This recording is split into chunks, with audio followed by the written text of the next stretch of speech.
So I'm here to talk about CO2 and its role in the body. Most people, when they hear CO2 talked about, they think about how it's bad for the environment, how global warming and these things, and how we don't want it in the body, that we exhale CO2, and it's this type of waste product.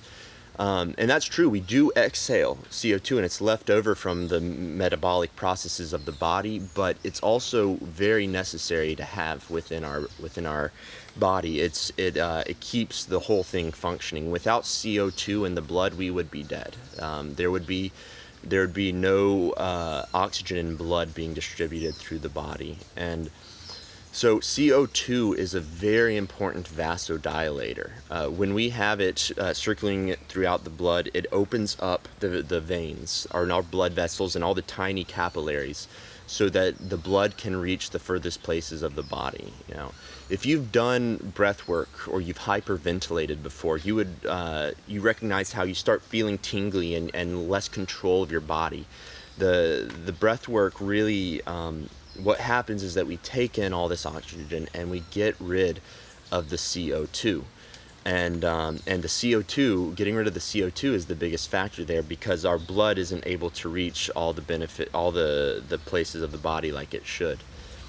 And so one of the things that I've recognized through doing all these breathing exercises and studying all this is that most people they're chronically hyperventilating. We are chronically breathing in too much. I used to think when I first started that we weren't breathing enough. Like, I was doing breath work a lot and feeling all these amazing benefits from that. I'm like, wow, we just need to breathe more and everything's going to be okay.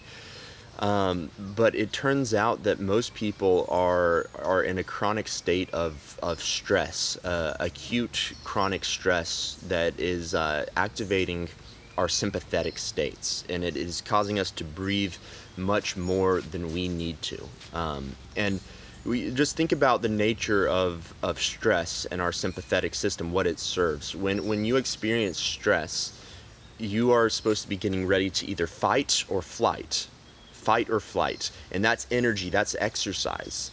But now, being human, we have this imagination that creates stress that's not really there, and we end up living in a world of worries and regrets sometimes, and this keeps us in this state that's telling our body to fight or flight. So we start breathing more. We breathe in, preparing for this to resolve the stressful situation. But we don't actually get to do that exercise. We don't get to have that sense of resolvement. And so our body is over-oxygenated and gets rid of our CO2. We get rid of the CO2 so that oxygen doesn't get to where it needs to go. And meanwhile, when you are relaxed and you're breathing deep and slower, you have that CO2 to help the blood and to help your heart work easier. And so these are just a few of the benefits of CO2. Really, the list goes on and on. So thanks for listening.